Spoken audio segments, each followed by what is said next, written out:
नमस्कार दोस्तों, आपका स्वागत है आपके अपने चैनल स्टडी वाइन्स ऑफिशियल पर। तो आज की इस वीडियो में हम पृथ्वी की अक्षांश और देशांतर रेखाओं के बारे में पढ़ेंगे। बहुत ही इम्पोर्टेंट टॉपिक है। इसी के साथ साथ हम अंतर्राष्ट्रीय तिथि रेखा, अंतर्राष्ट्रीय समय रेखा कि समय का निर्धारण कैसे किया जाता है, तिथि का निर्धारण कैसे किया जाता है, कर्क रेखा, भूमध्य रेखा और मकर रेखा सभी के बारे में आज की इस वीडियो में हम पढ़ेंगे। तो ये वीडियो काफ़ी इम्पोर्टेंट होने वाली है और लास्ट में हम प्रीवियस ईयर क्वेश्चन भी अटेम्प्ट करेंगे। तो पहले आप थ्योरी को अच्छे से समझिए और लास्ट में प्रीवियस ईयर क्वेश्चन आंसर ज़रूर अटेम्प्ट करिए ताकि आपका इस टॉपिक से क्वेश्चन कभी गलत ना हो। तो चलिए बिना देरी किए हुए वीडियो को शुरू करते हैं। तो चलिए वीडियो की शुरुआत करते हैं और अक्षांश और देशांतर रेखाओं के बारे में पढ़ना शुरू करते हैं। तो पृथ्वी में किसी स्थान की भौगोलिक स्थिति का निर्धारण अक्षांश और देशांतर रेखाओं के द्वारा किया जाता है। तो पृथ्वी पर किसी भी भौगोलिक स्थिति का निर्धारण किसके द्वारा किया जाता है? अक्षांश और देशांतर रेखाओं के माध्यम से किया जाता है। और ये जो रेखाएं हैं ये काल्पनिक रेखाएं हैं, मतलब कि पृथ्वी पर अक्षांश और देशांतर रेखाओं की तरह कोई भी रेखा नहीं है, बल्कि ये काल्पनिक रेखाएं हैं। तो अक्षांश रेखाएं कौन सी होती हैं? जैसा कि आप देख रहे हैं, जो हॉरिजॉन्टल लाइंस होती हैं इन्हें अक्षांश रेखाएं कहते हैं और इंग्लिश में लेटीट्यूड लाइंस कहते हैं। तो इंग्लिश में तो आसान है, जो लेटी हुई लाइनें हैं उन्हें लेटीट्यूड लाइंस कहते हैं। और देशांतर रेखाएं कौन सी होती हैं? तो जो वर्टिकल लाइंस होती हैं यानी कि सीधी रेखा होती हैं उन्हें हम देशांतर रेखा कहते हैं और जो हॉरिजॉन्टल लाइंस होती हैं उन्हें हम अक्षांश रेखा कहते हैं। अब हम आगे देखते हैं। तो अक्षांश और देशांतर रेखाओं को डिटेल में पढ़ने से पहले आपको ये पता होना चाहिए, जैसा कि मैंने आपको बताया कि जो हॉरिजॉन्टल लाइंस होती हैं उन्हें अक्षांश रेखा कहते हैं और जो वर्टिकल लाइंस होती हैं उन्हें देशांतर रेखा कहते हैं। पर अक्षांश और देशांतर रेखाओं से बने हुए जाल को ग्रिड कहा जाता है। जैसा कि आप ये देख रहे हैं, ये एग्जाम में पूछा गया था कि अक्षांश और देशांतर रेखाओं से बने हुए जाल को क्या कहते हैं? तो ग्रिड कहते हैं। जैसा कि आप इमेज में देख रहे हैं, यह ग्रिड याद रखिएगा। अब हम आगे देखते हैं। अब हम पहले कर्क रेखा, मकर रेखा और भूमध्य रेखा इनकी हमारे ग्लोब पर स्थिति क्या है इसके बारे में जान लेते हैं।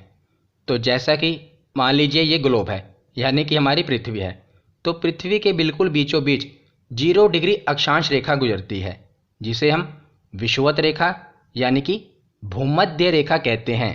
इंग्लिश में कहते हैं इक्वेटर। तो ये क्या करती है? हमारी पृथ्वी को 2 भागों में बांट देती है। उत्तरी भाग को कहते हैं उत्तरी गोलार्ध और दक्षिणी भाग को कहते हैं दक्षिणी गोलार्ध। याद रखिएगा, भूमध्य रेखा हमारे पृथ्वी को 2 भागों में बांट देती है। उत्तरी भाग को कहते हैं उत्तरी गोलार्ध और दक्षिणी भाग को कहते हैं दक्षिणी गोलार्ध। और इसी विषुवत रेखा के 23.5 डिग्री उत्तर में जो अक्षांश रेखा है उसे कहा जाता है कर्क रेखा, ट्रॉपिक ऑफ कैंसर। और 23.5 डिग्री दक्षिण में जो अक्षांश रेखा है उसे कहा जाता है मकर रेखा, ट्रॉपिक ऑफ कैप्रिकॉर्न। दोनों ही इम्पोर्टेंट है। विषुवत रेखा के 23.5 डिग्री ऊपर जो अक्षांश रेखा है उसे कर्क रेखा कहते हैं और ये भारत के ऊपर से होकर गुजरती है। आगे हम देश के बारे में पढ़ेंगे, पर पहले आप इनकी स्थिति के बारे में जान लीजिए। तो 23.5 डिग्री उत्तर में है कर्क रेखा और 23.5 डिग्री दक्षिण में है मकर रेखा। तो ये तो हमने देख लिया। और इसी के साथ आपको ये भी पता होना चाहिए कि अगर हम और ऊपर की ओर जाएं तो 66.5 डिग्री अक्षांश रेखा को जो उत्तर में है उसे आर्कटिक वृत्त कहते हैं, क्योंकि यहाँ पर आर्कटिक महासागर है तो इसे आर्कटिक वृत्त कहा जाता है। और 66.5 डिग्री दक्षिणी अक्षांश रेखा को अंटार्कटिक वृत्त कहा जाता है। यहाँ पर कौन सा महाद्वीप है? अंटार्कटिक महाद्वीप है ना। तो 66.5 डिग्री दक्षिणी अक्षांश रेखा को अंटार्कटिक वृत्त और 66.5 डिग्री उत्तरी अक्षांश रेखा को आर्कटिक वृत्त कहा जाता है। तो जैसा कि हमने देखा, जो भूमध्य रेखा है, 0 डिग्री अक्षांश रेखा है, ये पृथ्वी को 2 भागों में बांटती है, उत्तरी गोलार्ध और दक्षिणी गोलार्ध। ठीक इसी प्रकार ग्लोब के बीचों बीच एक वर्टिकल लाइन यानी कि 0 डिग्री देशांतर रेखा गुजरती है, जो पृथ्वी को 2 भागों में बांट देती है। इस तरफ है पूर्वी देशांतर और इस तरफ पश्चिमी देशांतर। तो जो हमारे भारत की स्थिति है वो क्या है, तो देखिए, भारत भूमध्य रेखा से ऊपर है, तो भारत की स्थिति है, भारत उत्तरी गोलार्ध और पूर्व में है देशांतर के, तो पूर्वी देशांतर। याद रखिएगा, भारत की स्थिति है उत्तरी गोलार्ध, पूर्वी देशांतर। और मैंने भारत की भौगोलिक स्थिति और विस्तार पर डिटेल में वीडियो बनाई हुई है, आपने नहीं देखी तो इंडियन ज्योग्राफी की प्लेलिस्ट में जाकर पहले ही वीडियो है, ज़रूर देख लेना। मैंने वहाँ पर यह भी बताया है कि भारत किस अक्षांश रेखा पर है, किस देशांतर रेखा पर है, और ट्रिक भी बताई है कि इसे याद कैसे करना है। तो इस वीडियो को देखने के बाद वो वीडियो ज़रूर देख लेना, आपके लिए बहुत ही बेनिफिशियल होगी। मैं डिस्क्रिप्शन में उस वीडियो का लिंक दे दूंगा। तो भारत की भौगोलिक स्थिति क्या है, उत्तरी गोलार्ध, पूर्वी देशांतर। अब हम आगे देखते हैं। तो आगे अब हम अक्षांश रेखाओं के बारे में पढ़ना शुरू करते हैं। तो भूमध्य रेखा के समानांतर ग्लोब पर पूर्व से पश्चिम की ओर खींची गई काल्पनिक रेखाओं को अक्षांश रेखाएं कहते हैं। तो मैंने आपको बता दिया कि ये विषुवत रेखा है यानी कि भूमध्य रेखा है, और इसके समानांतर जो भी रेखाएं खींची गई हैं उन्हें हम अक्षांश रेखाएं कहते हैं। और भूमध्य रेखा के उत्तर और दक्षिण दिशा में 1-1 डिग्री के अंतराल पर 90-90 अक्षांश वृत्त होते हैं। तो जैसा कि ये जो अक्षांश रेखाएं हैं, आपको पता है कि ग्लोब यानी कि पृथ्वी गोल है, तो ये पीछे की ओर भी हैं तो वृत्त बन जाता है, पीछे की ओर भी है ना, तो ये जो अक्षांश रेखाएं हैं ये वृत्त बना लेती हैं। तो 90-90 अक्षांश वृत्त हैं। तो ये बीच में भूमध्य रेखा है, इसके ऊपर की तरफ 90 अक्षांश वृत्त हैं और नीचे की तरफ भी, दक्षिण में भी 90 अक्षांश वृत्त हैं, याद रखिएगा। और 2 अक्षांश रेखाओं के बीच दूरी कितनी होती है, तो 111 किलोमीटर, याद रखिएगा, एग्जाम में पूछा गया है। और अक्षांश रेखाओं की कुल संख्या कितनी है, तो मैंने आपको बता ही दिया कि 90 उत्तर में है, 90 दक्षिण में और एक भूमध्य रेखा है। तो टोटल कितनी हो गई, एक भूमध्य रेखा, 90 उत्तर में, 90 दक्षिण में, तो टोटल 181। पर याद रखिएगा, अगर उत्तरी ध्रुव और दक्षिणी ध्रुव को बिंदु मान लिया जाए तो अक्षांश रेखाओं की संख्या 2 कम हो जाएंगी। कैसे, मैं आपको बताता हूँ।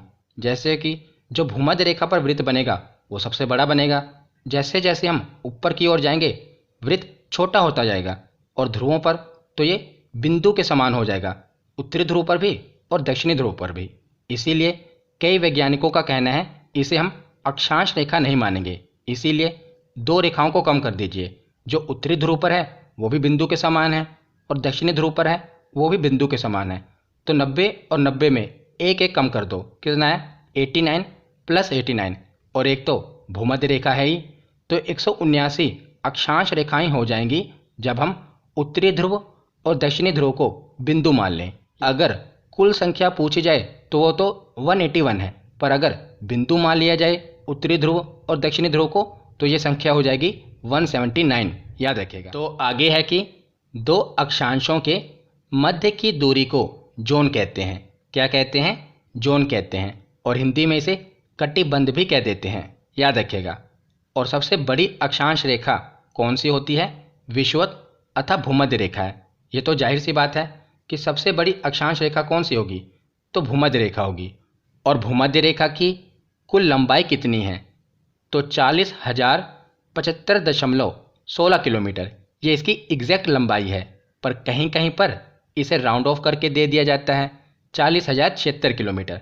पर याद रखिएगा इसकी एग्जैक्ट लंबाई कितनी है, 40,075.16 किलोमीटर। अब हम आगे देखते हैं। तो अक्षांश रेखाओं के बारे में हमने समझ लिया, और अक्षांश रेखाओं से संबंधित कुछ और इम्पोर्टेंट कंसेप्ट है, ये भी आपको पता होना चाहिए।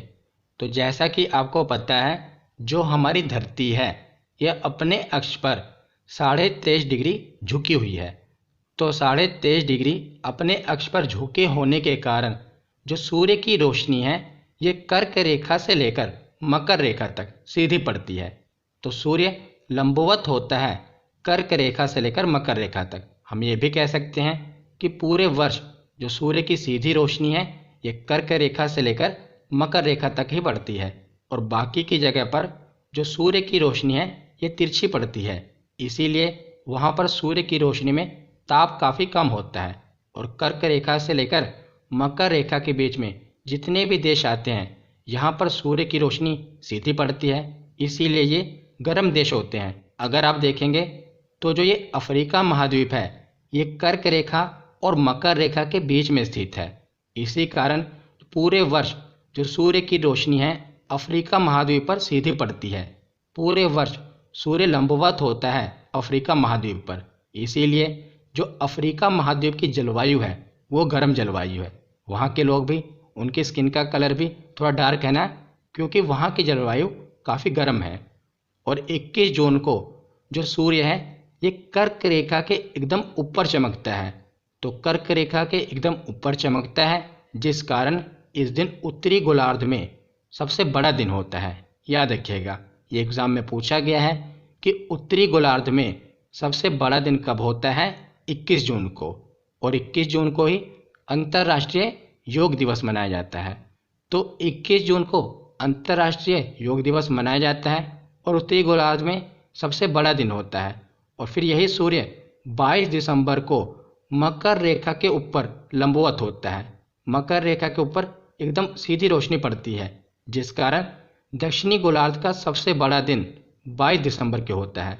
तो दोनों ही याद रखिएगा, 21 जून को उत्तरी गोलार्ध में सबसे बड़ा दिन होता है और 22 दिसंबर को दक्षिणी गोलार्ध में सबसे बड़ा दिन होता है। तो आगे अब हम पहले ये देख लेते हैं कि जो भूमध्य रेखा है ये किन किन देशों से होकर गुजरती है। वेरी इंपॉर्टेंट, याद रखिएगा, इससे तो एक प्रश्न पूछा ही जाएगा कि भूमध्य रेखा किन किन देशों से होकर गुजरती है। तो पहले तो ये पता होना चाहिए कि कितने देशों से होकर गुजरती है। तो भूमध्य रेखा 13 देशों से होकर गुजरती है। कितने? 13। पहले मैं आपको मैप की सहायता से समझा देता हूँ, उसके बाद इसे याद करने का तरीका बताऊँगा। तो देखिए, सबसे पहले तो जो भूमध्य रेखा है मैंने आपको बताया था ये 0 डिग्री अक्षांश रेखा है जो पृथ्वी के बिल्कुल बीचों बीच से होकर गुजरती है। तो ये 0 डिग्री अक्षांश रेखा है और सबसे पहले ये दक्षिणी अमेरिका यानी कि साउथ अमेरिका के इक्वाडोर में एंटर करती है। कौन से? इक्वाडोर। देखिए, नाम भी है इक्वेटर और देश भी कौन सा है? इक्वाडोर। उसके बाद दक्षिण अमेरिका का दूसरा देश है कोलंबिया, तो कोलंबिया में प्रवेश करती है। और उसके बाद तीसरा देश है ब्राज़ील। तो 3 देश हो गए साउथ अमेरिका के। कौन कौन से? इक्वाडोर, कोलंबिया और ब्राज़ील। इसे शॉर्ट में हम ECB से याद करेंगे, England cricket board, ECB। E से इक्वाडोर, C से कोलंबिया और B से ब्राज़ील। तो इसके बाद साउथ अमेरिका के बाद ये रेखा अफ्रीका महाद्वीप में प्रवेश करेगी। कौन से महाद्वीप में? अफ्रीका महाद्वीप में। और अफ्रीका महाद्वीप में सबसे पहले एक छोटा सा आइलैंड है अफ्रीका महाद्वीप के पास, इसका नाम है साओ टोम एंड प्रिंसिपे। तो इसके ऊपर से होकर रेखा गुजरती है। कौन सा आइलैंड है? Sao Tomé and Principe. तो इसके बाद ये जो भूमध्य रेखा है ये अफ्रीका महाद्वीप में प्रवेश कर जाएगी। और पहला देश कौन सा होगा? उसके बाद होगा गैबोन, छोटा सा देश है। तो गैबोन के बाद कांगो और कांगो गणराज्य। पहले एक ही देश थे कांगो और कांगो गणराज्य, पर बाद में अलग अलग हो गए। दोनों ही याद रखिएगा, कांगो और कांगो गणराज्य।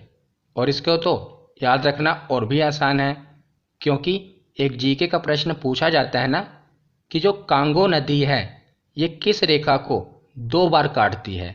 तो कांगो नदी भूमध्य रेखा को 2 बार काटती है। ये प्रश्न बहुत बार पूछा गया है कि जो कांगो नदी है ये भूमध्य रेखा को 2 बार काटती है। तो कांगो और कांगो गणराज्य ये तो भूमध्य रेखा पर होंगे ही। तो उसके बाद है ये रेखा आगे कहाँ जाती है? युगांडा में। युगांडा के बाद केन्या और केन्या के बाद सोमालिया। तो सोमालिया समुद्री डाकुओं के लिए भी काफ़ी फेमस है। तो देखिए, अफ्रीका महाद्वीप में साओ टोम छोटा सा आइलैंड, उसके बाद गैबोन, कांगो, कांगो गणराज्य, युगांडा, केन्या और सोमालिया। उसके बाद यह भूमध्य रेखा एशिया महाद्वीप में प्रवेश करती है। सबसे पहले कौन सा देश है? मालदीव। मालदीव के बाद इंडोनेशिया और इंडोनेशिया के बाद किरिबाती। 3 देश हो गए, मालदीव, इंडोनेशिया और किरिबाती, एशिया महाद्वीप में। तो इन्हें कैसे याद करेंगे? तो एशिया का कौन सा तानाशाह है जो आए दिन परमाणु बम की धमकी देता रहता है? कभी अमेरिका को देता रहता है, कभी साउथ कोरिया को, तो किम जोंग। तो तानाशाह है ना, तो उसी के नाम से, क्योंकि ये एशिया महाद्वीप में गुजर रही है, तो हम रिलेट कर सकते हैं। किम, KIM, किम। तो कैसे होगा? किरिबाती, आई से इंडोनेशिया और एम से मालदीव। तो शुरुआत हमने की थी ECB, England cricket board, Ecuador, Colombia और ब्राज़ील। उसके बाद छोटा सा आइलैंड अफ्रीका महाद्वीप का, कौन सा? Sao Tomé. साओ टोम के बाद गैबोन और 2 देश हैं, कांगो, कांगो गणराज्य, उसके बाद युगांडा, केन्या, सोमालिया, उसके बाद किम, किरिबाती, इंडोनेशिया और मालदीव। तो इस तरह आप इसे मैप की सहायता से बहुत ही आसान तरीके से रिलेट करके याद कर सकते हैं। आपको किसी ट्रिक की भी ज़रूरत नहीं पड़ेगी। 2 बार आप पढ़ लेंगे तो ये बहुत ही अच्छा तरीका है, आप लोकेशन के साथ याद कर पाएंगे। अब हम आगे देखते हैं। तो भूमध्य रेखा के बाद आगे हम देखते हैं कि मकर रेखा किन किन देशों से होकर गुजरती है। तो मकर रेखा 10 देशों से होकर गुजरती है। कौन कौन से देश हैं?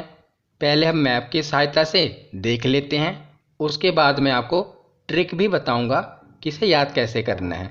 तो पहले हम मैप में देख लेते हैं। तो जो ये मकर रेखा है, ये साउथ अमेरिका के देश, पहला कौन सा देश है? चिली। चिली में प्रवेश करती है। उसके बाद अगला देश है अर्जेंटीना। अर्जेंटीना के बाद छोटा सा देश है, कौन सा? पराग्वे। पराग्वे के बाद अगला देश है ब्राज़ील। 4 देश हो गए साउथ अमेरिका के, चिली, अर्जेंटीना, पराग्वे और ब्राज़ील। उसके बाद जो ये मकर रेखा है, ये अफ्रीका महाद्वीप में प्रवेश करती है। और अफ्रीका महाद्वीप में कौन कौन से देश हैं? तो 5वें नंबर पे देश है नामीबिया। नामीबिया के बाद है बोत्सवाना। बोत्सवाना के बाद है दक्षिणी अफ्रीका, यानी कि साउथ अफ्रीका। और साउथ अफ्रीका के बाद अगला देश है मोजाम्बिक। और मोजाम्बिक के बाद ये आगे सीधा मेडागास्कर में प्रवेश करती है, मेडागास्कर। और मेडागास्कर के बाद ये सीधा ही ऑस्ट्रेलिया में प्रवेश करती है। तो 10 देश हो गए, चिली, अर्जेंटीना, पराग्वे, ब्राज़ील, ये हो गए साउथ अमेरिका के। उसके बाद अफ्रीका महाद्वीप के कौन कौन से? नामीबिया, बोत्सवाना, दक्षिण अफ्रीका, मोजाम्बिक और आगे है मेडागास्कर। तो मेडागास्कर के बाद सीधा ही ये ऑस्ट्रेलिया महाद्वीप के ऊपर से होकर गुजरती है। तो ये 10 देश हो गए। तो अब हम देखते हैं कि इन्हें ट्रिक की सहायता से कैसे याद करेंगे। तो ट्रिक तभी काम आएगी जब आपने इसे एक बार पढ़ा होगा और वर्ल्ड मैप में देखा होगा कि ये रेखा कहाँ से गुजरती है, तभी ट्रिक से आप इसे याद कर पाएंगे। तो छोटी सी ट्रिक है, एब्रीविएशन की सहायता से आप इसे याद कर पाएंगे। तो ABC अल्फ़ाबेटिकल, ABC और PNB यानी Punjab national bank, PNB ma'am's, ABC PNB ma'am's. तो इसकी सहायता से आप रिलेट करके 10 देशों को याद कर पाएंगे। पर ये तभी याद होंगे जब आपने इसे एक बार पढ़ा होगा और आपने समझा होगा। तो कन्फ्यूज़न आपको होगी, वो इसे दूर हो जाएगी ट्रिक की सहायता से। तो A से कौन सा देश हुआ? अर्जेंटीना। B से ब्राज़ील, C से चिली, P से पराग्वे। तो ये 4 देश हो गए साउथ अमेरिका के। उसके बाद N से नामीबिया, B से बोत्सवाना, M से मोजाम्बिक, A से ऑस्ट्रेलिया, M से मेडागास्कर और S से साउथ अफ्रीका। तो ये 10 देश इस प्रकार हम ट्रिक की सहायता से याद कर सकते हैं। और मैप की सहायता से हमने देख ही लिया। तो आपको कोई लाइन याद करके इन देशों को याद करने की ज़रूरत नहीं है। बस आप एक बार इन्हें पढ़ लें, इसकी रिवीजन कर लें और ये छोटी सी एब्रीविएशन की सहायता से इन्हें याद कर लें। आपको भूलेगा नहीं, तो इसकी रिवीजन ज़रूर कर लेना। मैं आपको पीडीएफ प्रोवाइड कर दूंगा। टेलीग्राम चैनल का लिंक मैंने डिस्क्रिप्शन में दिया हुआ है, वहाँ से आप ज्वाइन कर लें। आपको मैं पीडीएफ प्रोवाइड कर दूंगा, वहाँ से इसके नोट्स ज़रूर बना लेना। और जैसे मैंने लिखा है ठीक इसी प्रकार लिखना, और इसकी ट्रिक भी लिख लेना ताकि आपको याद रहे। अब हम आगे देखते हैं। तो मकर रेखा के बाद आगे हम देखते हैं कि कर्क रेखा कितने देशों से होकर गुजरती है। तो कर्क रेखा 18 देशों से होकर गुजरती है। कितने देश? 18 देश। तो इन्हें याद रखना बहुत ही आसान है। मैं आपको बताऊंगा कि इन्हें कैसे याद करना है। पहले मैप में इसकी स्थिति देख लेते हैं। तो देखिए, जो कर्क रेखा है ये सबसे पहले उत्तरी अमेरिका के देश मैक्सिको में प्रवेश करती है। कौन सा देश है? मैक्सिको। और उसके बाद दूसरा देश है बहामास। तो मैक्सिको के बाद ये रेखा बहामास के ऊपर से होकर गुजरती है। दोनों ही उत्तरी अमेरिका के देश हैं, मैक्सिको, बहामास। उसके बाद यह रेखा अफ्रीका महाद्वीप में प्रवेश करती है। और अफ्रीका महाद्वीप में पहला कौन सा देश है? तो पश्चिमी सहारा। कहीं कहीं पर आपने किताबों में मोरक्को पढ़ा होगा, पर याद रखिए जो पश्चिमी सहारा देश है जहाँ से ये रेखा होकर गुजरती है उसे मोरक्को दावा करता है कि वो ज़मीन उसकी है। पर याद रखिए ऑफिशियल तौर पर वो ज़मीन वेस्टर्न सहारा यानी कि पश्चिमी सहारा की है। दावा ज़रूर मोरक्को करता है पर वो ज़मीन पश्चिमी सहारा की है। इसीलिए याद रखिएगा ये जो कर्क रेखा है ये पश्चिमी सहारा के ऊपर से होकर गुजरती है। तो पश्चिमी सहारा के बाद अगला देश है मोरिटानिया। मोरिटानिया के बाद अगला देश है माली। माली के बाद अल्जीरिया। अल्जीरिया के बाद नाइजर। नाइजर के बाद लीबिया। लीबिया के बाद चाड। तो चाड से भी होकर गुजरती है। कहीं कहीं पर चाड मेंशन नहीं किया गया, पर याद रखिएगा चाड के ऊपर छोटी सी सीमा है, वहाँ से कर्क रेखा होकर गुजरती है। अगर आपने वर्ल्ड मैप देखा होगा तो वर्ल्ड मैप में आप देखेंगे तो चाड के ऊपर से कर्क रेखा होकर गुजरती है। और आपके फ़ोन में गूगल अर्थ तो होगा ही, तो गूगल अर्थ में देखिए कि कर्क रेखा चाड के ऊपर से होकर गुजरती है कि नहीं। तो आप देखेंगे कि चाड के उत्तरी सीमा से कर्क रेखा होकर गुजरती है।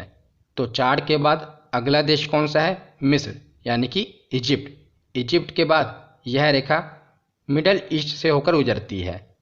तो मिडल ईस्ट के 3 देश याद रखिएगा। कौन कौन से? सऊदी अरब, यूएई और ओमान।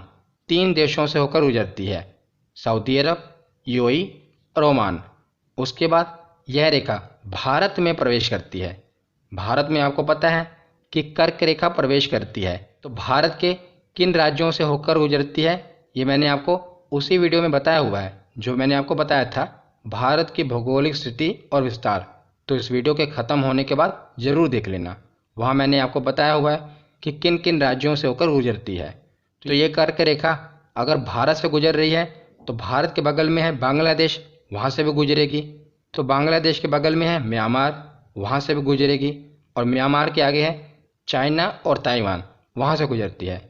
तो भारत, बांग्लादेश, म्यांमार, चीन और ताइवान, इन देशों के ऊपर से होकर ये कर्क रेखा गुजरती है।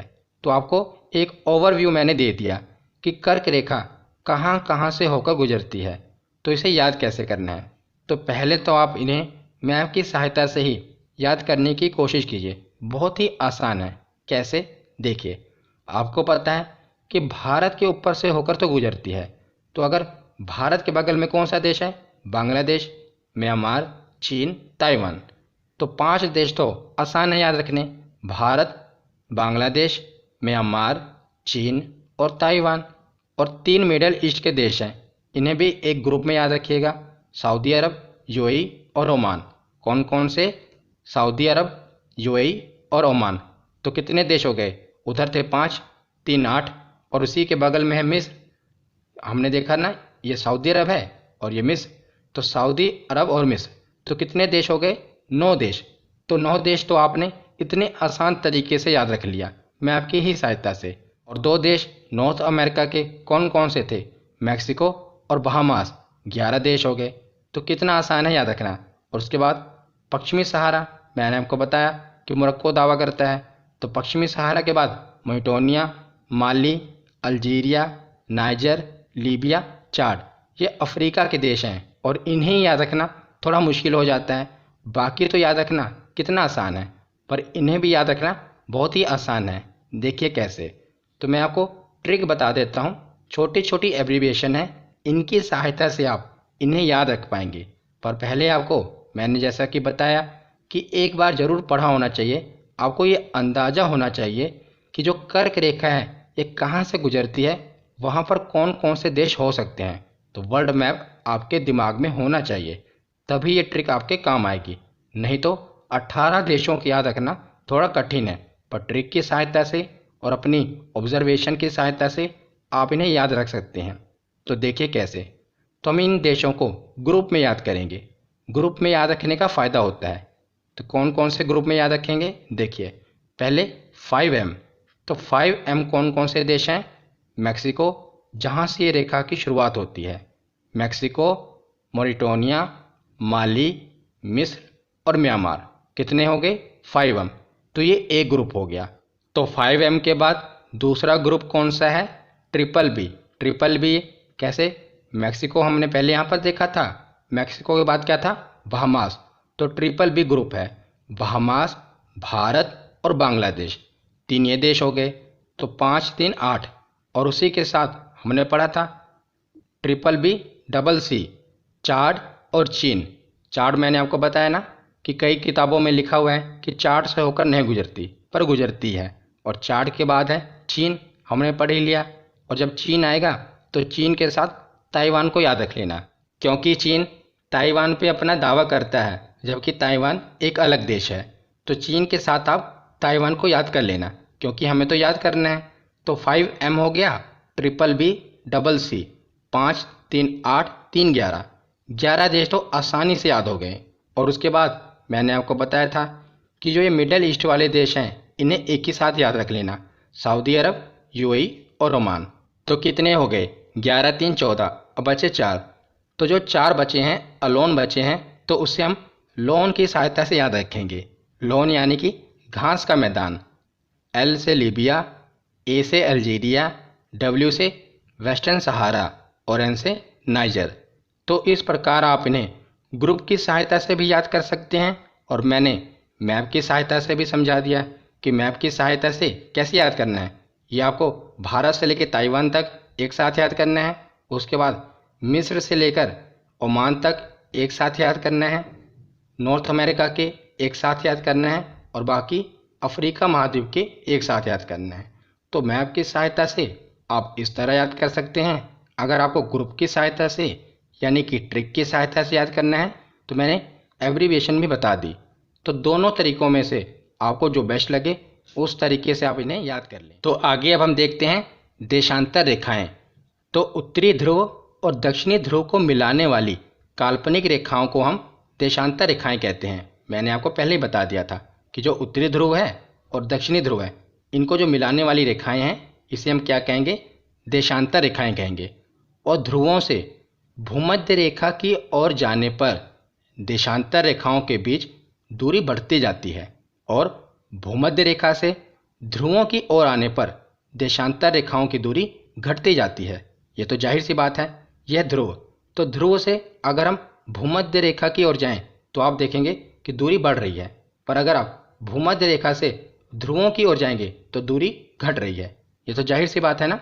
उसके बाद है कि दो देशांतर रेखाओं के बीच सबसे अधिक दूरी कहाँ पर होगी? तो भूमध्य रेखा पर होगी। कितनी दूरी है? 111.32 किलोमीटर, याद रखिएगा। तो आगे है कि हर एक एक डिग्री के अंतराल पर 180 देशांतर रेखाएं खींची गई हैं, और कुल मिलाकर ग्लोब पर कितनी देशांतर रेखाएं हैं? तो कुल मिलाकर ग्लोब पर 360 देशांतर रेखाएं खींची गई हैं। कितनी? 360। और 0 डिग्री देशांतर रेखा को अंतर्राष्ट्रीय समय रेखा कहा जाता है, 0 डिग्री देशांतर रेखा को, और इसी को ग्रीनविच मीन टाइम कहते हैं। आगे हम पढ़ेंगे, पर पहले आप जान लीजिए कि 0 डिग्री देशांतर रेखा को अंतर्राष्ट्रीय समय रेखा कहते हैं, और 180 डिग्री देशांतर रेखा को अंतर्राष्ट्रीय तिथि रेखा कहते हैं। तो दोनों ही इम्पोर्टेंट हैं। 0 डिग्री देशांतर रेखा को अंतर्राष्ट्रीय समय रेखा कहते हैं, और 180 डिग्री देशांतर रेखा को अंतर्राष्ट्रीय तिथि रेखा कहते हैं। और दो देशांतर रेखाओं के बीच की दूरी को क्या कहते हैं? तो गोरे कहते हैं। हमने पीछे पढ़ा कि दो अक्षांश रेखाओं के बीच की दूरी को जोन कहते हैं और दो देशांतर रेखाओं के बीच की दूरी को गोरे कहा जाता है, याद रखिएगा। तो आगे अब हम अंतर्राष्ट्रीय समय रेखा के बारे में पढ़ते हैं कि कैसे किसी देश के समय का निर्धारण किया जाता है। तो देशांतर के आधार पर ही किसी देश का समय ज्ञात किया जाता है और विश्व के सभी देशों ने सर्वसम्मति से यह तय किया था कि लंदन के पास ग्रीनविच वेधशाला से जो गुजरने वाली रेखा है, इसी को हम अंतर्राष्ट्रीय समय रेखा मानेंगे। तो जो आप देख रहे हैं, इसी रेखा को अंतर्राष्ट्रीय समय रेखा कहा जाता है। ये 0 डिग्री देशांतर रेखा है, यानी कि 0 डिग्री पर स्थित है, याद रखिएगा। और इसी को अंतर्राष्ट्रीय समय रेखा कहते हैं। तो समय का निर्धारण कैसे किया जाता है, ये मैं आपको आगे बताऊंगा, पर पहले कुछ बेसिक कंसेप्ट समझ लीजिए। तो ये रेखा कौन सी है? अंतर्राष्ट्रीय समय रेखा, जो कि 0 डिग्री देशांतर रेखा पर स्थित है। तो जब हम इसके पूर्व में जाएंगे, यानी कि इसके ईस्ट में जितने भी देश हैं वहाँ पर समय प्लस में होगा, और इसके वेस्ट में जितने भी देश हैं वहाँ समय माइनस में होगा। तो ऐसा क्यों होगा? क्योंकि आपको पता है कि जो हमारी पृथ्वी है ये पश्चिम से पूर्व की ओर घूमती है। तो पृथ्वी पश्चिम से पूर्व की ओर घूमती है, जिस कारण क्या होगा, पहले सूर्य की रोशनी पूर्व की ओर जितने भी देश हैं वहाँ पर पड़ेगी। इसीलिए पूर्व का समय यानी कि ईस्ट में जो देश हैं उनका समय पश्चिम में जो देश हैं उनके समय से आगे है। तो याद रखिएगा, जो ये अंतर्राष्ट्रीय समय रेखा है, इससे जो पूर्व में देश हैं उनका समय आगे होगा। तो मैं आपको एक उदाहरण से समझाता हूँ कैसे।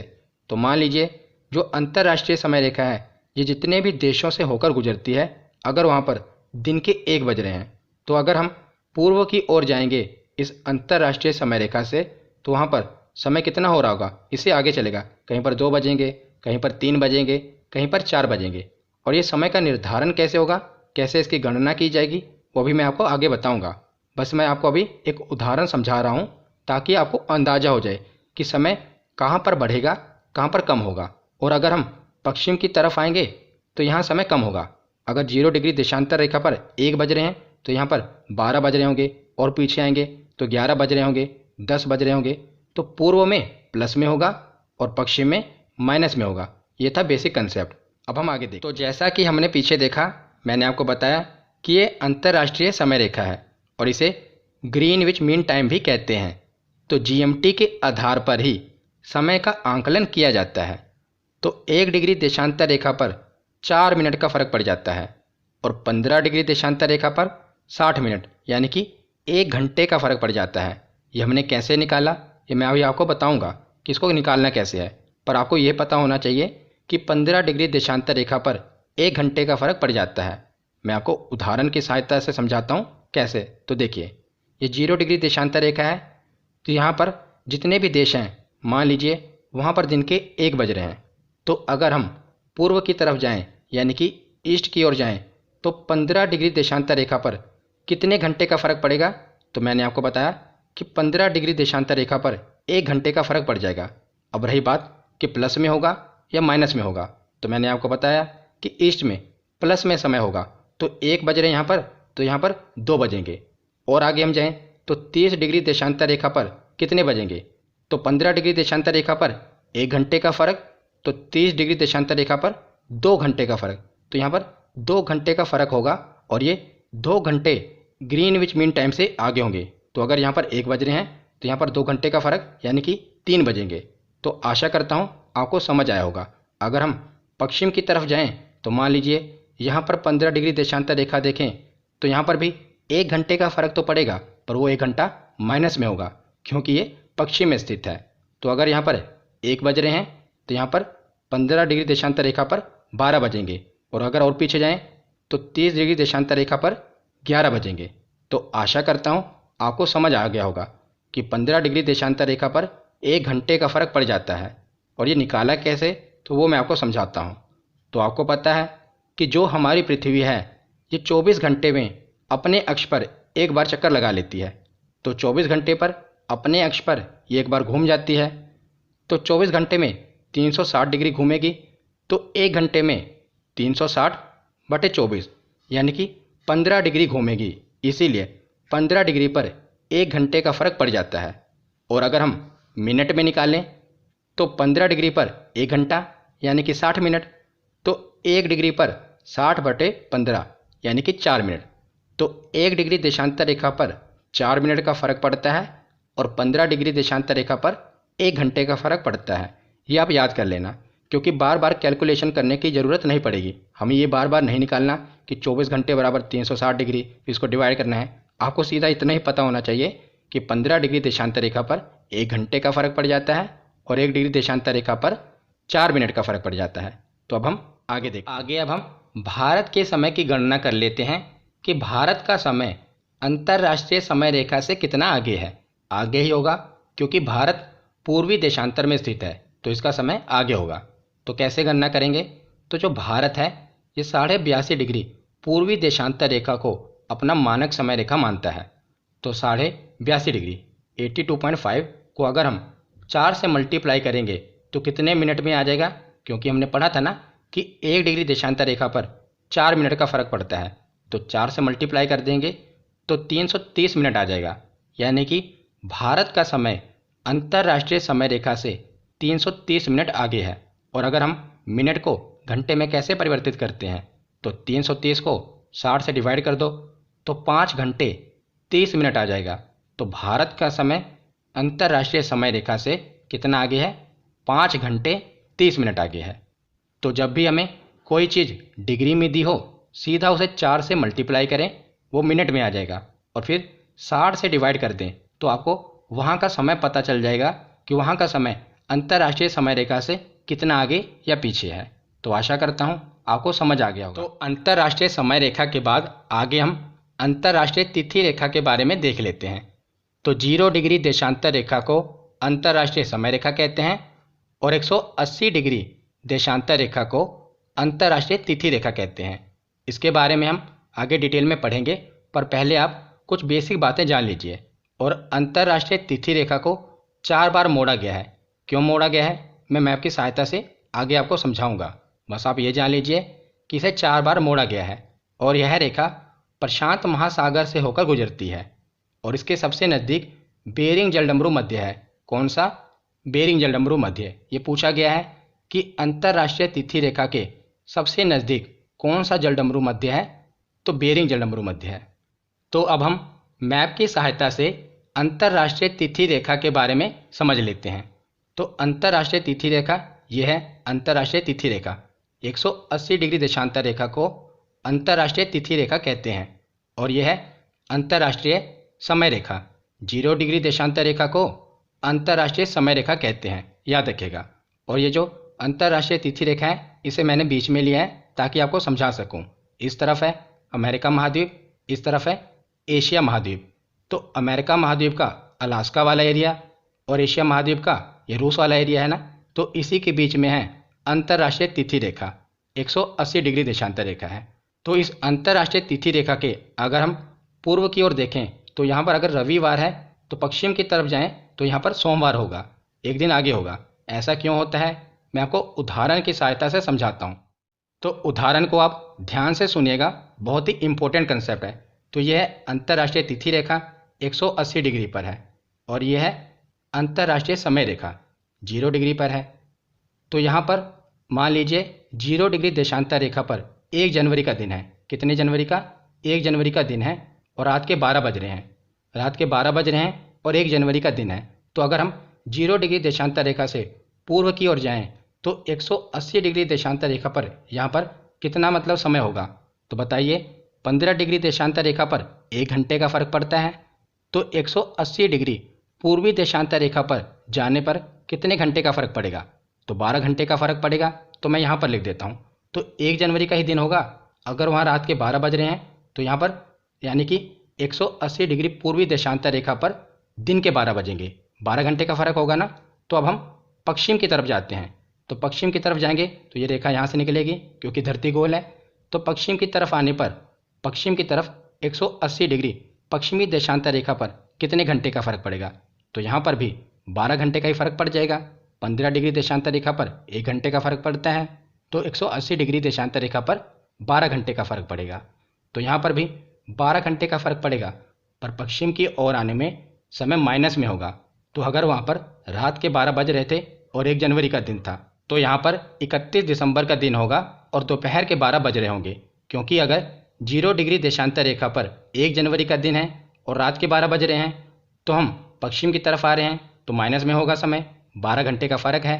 तो 31 दिसंबर के दोपहर के 12 बजेंगे। तो देखिए, इधर 31 दिसंबर है और इधर 1 जनवरी है। तो मैंने आपको बताया था ना, पूर्व से अगर हम पश्चिम की तरफ जाएं तो एक दिन का हमें 1 दिन बढ़ जाएगा। अगर यहाँ पर रविवार होगा तो यहाँ पर सोमवार होगा। तो आशा करता हूँ आपको एग्जाम्पल की सहायता से, ये एक एग्जाम्पल है ताकि आपको थोड़ा ये कंसेप्ट क्लियर हो सके। तो आगे अब हम कुछ महत्वपूर्ण तथ्य देख लेते हैं। तो एकमात्र ऐसा कौन सा महाद्वीप है जहाँ से तीनों रेखाएं होकर गुजरती हैं? तो अफ्रीका महाद्वीप। यहाँ से कर्क रेखा, भूमध्य रेखा और मकर रेखा तीनों रेखाएं होकर गुजरती हैं। और उसके बाद है कि भूमध्य रेखा को 2 बार काटने वाली नदी कौन सी है? तो कांगो नदी, बहुत बार एग्जाम में पूछा गया है। मकर रेखा को 2 बार काटने वाली नदी लिम्पोपो नदी, कर्क रेखा को 2 बार काटने वाली नदी तो माही नदी। तीनों ही क्वेश्चन इंपॉर्टेंट है। भूमध्य रेखा को कांगो नदी, मकर रेखा को लिम्पोपो नदी और कर्क रेखा को माही नदी। तो यहाँ पर हमारा थ्योरी सेक्शन कंप्लीट होता है। अब हम प्रीवियस ईयर क्वेश्चन देखते हैं। तो पहला प्रश्न है कि वह काल्पनिक रेखा जो पृथ्वी को 2 भागों में बांटती है वो क्या कहलाती है? तो भूमध्य रेखा कहलाती है। अगला प्रश्न है कि 2 देशांतर रेखाओं के बीच की दूरी निम्न में से किस नाम से जानी जाती है? तो गोरे के नाम से जानी जाती है। अक्षांश रेखा होता तो बीच की दूरी जोन के नाम से जानी जाती। अगला प्रश्न है कि देशांतरों की संख्या कितनी है? तो कुल देशांतरों की संख्या है 360। अगला प्रश्न है कि निम्न में से किसका मिलान गलत किया गया है? ये आपको बताना है। तो किसका मिलान गलत है? कर्क रेखा 23.5 डिग्री उत्तरी अक्षांश रेखा है, ये तो सही है। आगे है मकर रेखा 66.5 डिग्री उत्तरी अक्षांश, ये गलत है क्योंकि मकर रेखा 23.5 डिग्री दक्षिणी अक्षांश रेखा है। अंतर्राष्ट्रीय दिनांक रेखा 0 डिग्री अक्षांश, ये भी गलत है क्योंकि अंतर्राष्ट्रीय दिनांक रेखा 180 डिग्री देशांतर रेखा है। आगे है दक्षिणी ध्रुव वृत्त 66.5 डिग्री दक्षिणी अक्षांश, हाँ ये सही है।